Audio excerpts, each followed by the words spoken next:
Hello friends, ಹೇಗಿದ್ದೀರಾ? ಮಧ್ಯಮ ಕುಟುಂಬ ಚಾನಲ್ಗೆ ನಿಮಗೆ ಸ್ವಾಗತ. ಇವತ್ತು ನಾನು ತಂದಿರೋ ವಿಚಾರ ಮೆಡಿಕ್ಯೂರ್ ಬಗ್ಗೆ. ಮನೆಯಲ್ಲಿ ಯಾವ ಥರ ಮೆಡಿಕ್ಯೂರ್ ಅಥವಾ ಮೆನಿಕ್ಯೂರ್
ಚೆನ್ನಾಗಿ ಉಜ್ಜಬೇಕು. ಮತ್ತು ಉಗುರಿನ ಕೊನೆ ಸೈಡ್ ನೋಡಿ, ಅದು ಸಹ ತುಂಬ ಕಪ್ಪಾಗಿರುತ್ತೆ. ಅದನ್ನು ಸಹ ನಾವು ಚೆನ್ನಾಗಿ ಈ ರೀತಿ ಉಜ್ಜಬೇಕು.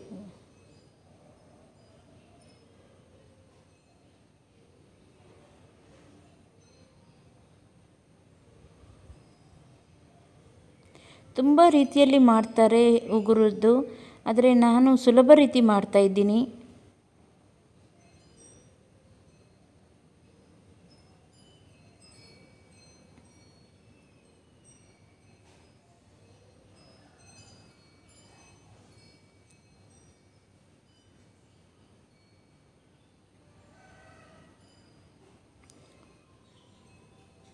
ನೋಡಿ, ಈ ಥರ ಚೆನ್ನಾಗಿ ಉಜ್ಜಿ. ತುಂಬ ಕೆಲಸ ಮಾಡಿ ಮಾಡಿ ನಮ್ಮ ಕೈಯಲ್ಲಿ ತುಂಬ ಕೊಳೆ ಅಥವಾ ಏನಾದರೂ ಇದ್ದರೂ ಅದು ನಿಂತು ನಿಂತು ಕೈ ಕಪ್ಪಾಗಿರುತ್ತೆ. ಈಗ ಒಳ್ಳೆ ನೀರಲ್ಲಿ ಇದನ್ನು ಚೆನ್ನಾಗಿ ತೊಳೆದು ಬಿಡಿ ಒಮ್ಮೆ.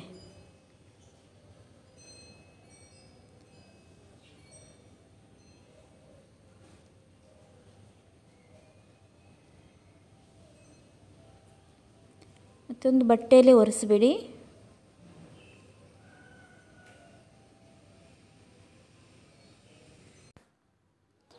ಈಗ ನೇಲ್ ಕಟ್ರ್ ತಗೊಂಡು ಏನಾದರೂ ಸಣ್ಣ ಸಣ್ಣ ಎಕ್ಸ್ಟ್ರಾ ಉಗುರಿದ್ರೆ ಅದನ್ನು ಕಟ್ ಮಾಡಿ. ನಂದು ತುಂಬಾ ಸಣ್ಣದುಂಟು ಉಗುರು, ನಾನು ಕೇವಲ ಸೈಡ್ ಮಾತ್ರ ಕಟ್ ಮಾಡ್ತಾ ಇದ್ದೀನಿ. ನೀವು ನೋಡ್ಬೋದು, ಸೈಡ್ ಮಾತ್ರ ಕಟ್ ಮಾಡ್ತಾ ಇದ್ದೀನಿ, ಈ ಥರ ಶೇಪ್ ಕೊಡ್ತಾ ಇದ್ದೀನಿ ಅಷ್ಟೇ. ನಿಮ್ಮ ಉಗುರು ದೊಡ್ಡ ಇದ್ದರೆ ಈ ಥರ ಕಟ್ ಮಾಡ್ಬೋದು. ನೀವು ಸೈಡಲ್ಲಿ ಕಟ್ ಮಾಡಿ ವಿ ಥರ ಕೊಟ್ಟು ಆಮೇಲೆ ಕಟ್ ಮಾಡಿದರೆ ಚೆನ್ನಾಗಿ ಶೇಪ್ ಬರುತ್ತೆ. ಉಗುರು ಯಾವಾಗಲೂ ಸೈಡಲ್ಲಿ ಕಟ್ ಮಾಡ್ತಾನೆ ಇರಬೇಕು, ಆಗನೇ ಅದು ಬೆಳೆಯೋದು. ಮತ್ತು ಶೇಪರ್ ಕೊಟ್ಟಿರ್ತಾರೆ ಸೈಡಲ್ಲಿ, ಅದರಲ್ಲಿ ಸ್ವಲ್ಪ ಶೇಪ್ ಮಾಡಿಬಿಡಿ ಈ ಥರ ಬೇಕಿದ್ದರೆ, ಇಲ್ಲದ್ರೆ ಪರವಾಗಿಲ್ಲ.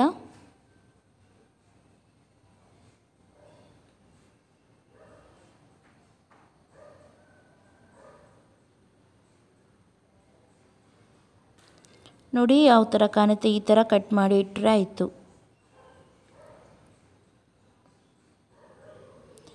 ಈಗ ನೆಕ್ಸ್ಟ್ ನಾವು ಮಾಯಿಶ್ಚರೈಸರ್ ಮಾಡೋಣ. ಅದಕ್ಕೆ ನಾನು ಆಲಿವೇರಾವನ್ನು ತಗೊಂಡಿದ್ದೀನಿ ಮತ್ತು ಸ್ವಲ್ಪ ತೆಂಗಿನೆಣ್ಣೆಯನ್ನು ಹಾಕಿದ್ದೀನಿ ಅದಕ್ಕೆ, ಮತ್ತು ಸ್ವಲ್ಪ ಜೇನುತುಪ್ಪವನ್ನು ಹಾಕ್ತಾಯಿದ್ದೀನಿ. ಇದರಿಂದ ನಮ್ಮ ಕೈ ತುಂಬಾ ಸ್ಮೂತಾಗೂ ಸ್ವಲ್ಪ ವೈಟಾಗಿ ಕಾಣುತ್ತೆ. ನೋಡಿ, ಇದು ಸ್ಕ್ರಬ್ಗೆ ನಾನು ಇದಕ್ಕೆ ಶುಗರನ್ನು ಹಾಕ್ತಾಯಿದ್ದೀನಿ. ಇದನ್ನು ಹಾಕಿ ಚೆನ್ನಾಗಿ ಕೈಗೆ ಉಜ್ಜಿಕೊಳ್ಳೋದ್ರಿಂದ ಕೈಯಲ್ಲಿರುವ ಕಪ್ಪು ಕಲೆ ಅಥವಾ ಏನಾದರೂ ಇದ್ದರೆ ಎಲ್ಲ ಹೋಗುತ್ತೆ. ಚೆನ್ನಾಗಿ ಉಜ್ಕೊಳ್ಳಿ, ಇದರಿಂದ ಒಂದು 10 ನಿಮಿಷ ಆದರೂ ಉಜ್ಕೊಳ್ಳೇಬೇಕು.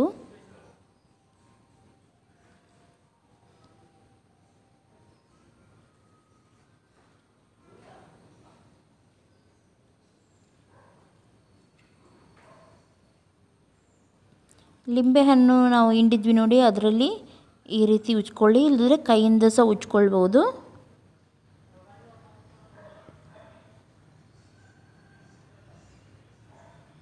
ನಾನು ಒಂದೇ ಕೈಗೆ ಮಾಡಿ ತೋರಿಸ್ತೀನಿ ನಿಮಗೆ,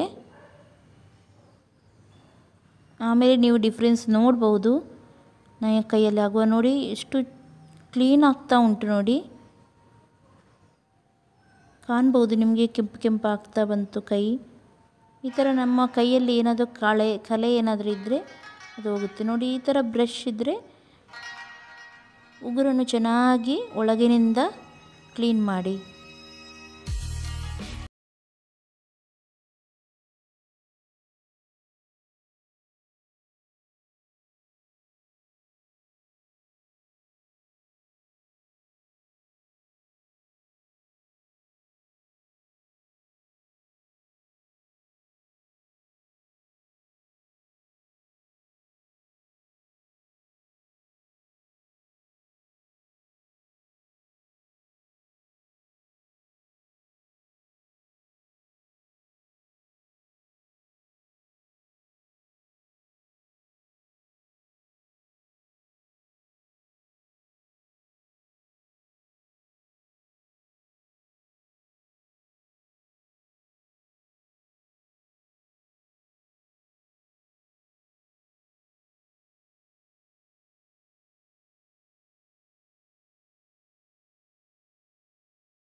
ಓಕೆ ಫ್ರೆಂಡ್ಸ್, ನೋಡಿದ್ರಲ್ಲ ಕೈ ಯಾವ ಥರ ಇರುತ್ತಂತ ಹೇಳಿ. ನೋಡ್ಬೋದು ನೀವು, ತುಂಬ ಕ್ಲೀನ್ ಆಗುತ್ತೆ, ತುಂಬ ಚೆಂದ ಇರುತ್ತೆ. ಇದೇ ರೀತಿ ನೀವು ಒಂದು ಸಲ ಮಾಡಿದರೆ ಸಾಕಾಗೋದಿಲ್ಲ. ಒಂದನೇ ರಿಸಲ್ಟಲ್ಲಿ ನಿಮಗೆ ಸ್ವಲ್ಪ ಆದರೂ ಕ್ಲೀನ್ ಆಗ್ಬೋದು, ಆದರೆ ಒಂದು ಸಲ ನೀವು ಈ ರೀತಿ ಮಾಡಿ ಸಾಕಾಗೋದಿಲ್ಲ. ಒಂದು ತಿಂಗಳಿಗೆ 2-3 ಸಲ ಆದರೂ ಮಾಡ್ತಾನೆ ಇರಬೇಕು, ಆಗಲೇ ಅದು ತುಂಬ ಕ್ಲೀನಾಗಿ ಬರುತ್ತೆ. ನೋಡಿ, ಟ್ರೈ ಮಾಡಿ, ಒಂದು ತಿಂಗಳಿಗೆ 3 ಸಲ ಆದರೂ ಮಾಡಿ, 4 ಸಲ ಆದರೂ ಮಾಡಿ. ನಿಮಗೆ ಯಾವ ರೀತಿ ಟೈಮ್ ಉಂಟೋ ಆ ರೀತಿ ಮಾಡ್ತಾಯಿರಿ. ನಾನು ವಾರಕ್ಕೆ ಒಮ್ಮೆ ಆದರೂ ಮಾಡ್ತೀನಿ. ನೀವು ಇದೇ ರೀತಿ ಯಾವಾಗಲಾದರೂ ಮಾಡ್ತಾನೇ ಇರಿ. ನಿಜವಾಗ್ಲೂ ನಿಮ್ಮ ಕೈ ತುಂಬ ಕ್ಲೀನಾಗುತ್ತೆ. ಕಪ್ಪಿದ್ದು ತುಂಬ ಬಿಳಿಯಾಗ್ತದಂತ ನಾನು ಹೇಳೋದಿಲ್ಲ, ಆದರೆ ಕ್ಲೀನಾಗಿ ಹೊಳಪು ಬರುತ್ತೆ ಅಂತ ಹೇಳ್ತೀನಿ. ಓಕೆ ಫ್ರೆಂಡ್ಸ್, ನಿಮಗೆ ಇವತ್ತಿನ ವಿಡಿಯೋ ಇಷ್ಟ ಆಗಿರಬೇಕು. ಯಾರು ನನ್ನ ವಿಡಿಯೋ ನೋಡಲಿಲ್ಲ, ಯಾರು ನನಗೆ ಮೊದಲಿನವರು, ಅವ್ರು ಪ್ಲೀಸ್ ಸಬ್ಸ್ಕ್ರೈಬ್ ಮಾಡಿ. ಯಾರು ನೋಡಿದ್ದಾರೆ, ನನ್ನ ಸಬ್ಸ್ಕ್ರೈಬರ್ ಇದ್ದಾರೆ, ಅವರು ಕಮೆಂಟ್ ಮಾಡಿ ಹೇಳಿ ಹೇಗಾಯ್ತಂತ ಹೇಳಿ. ಓಕೆ, ಇವತ್ತಿನ ಇಷ್ಟು ಸಣ್ಣ ವಿಡಿಯೋದೊತ್ತಿಗೆ ನಾನು ಈ ನನ್ನ ವಿಡಿಯೋವನ್ನು ಮುಗಿಸ್ತೀನಿ ಹಾಗೂ ಸಿಗ್ತೀನಿ ನೆಕ್ಸ್ಟ್ ವಿಡಿಯೋದಲ್ಲಿ. ಟೇಕ್ ಕೇರ್, ಬಾಯ್ ಬಾಯ್.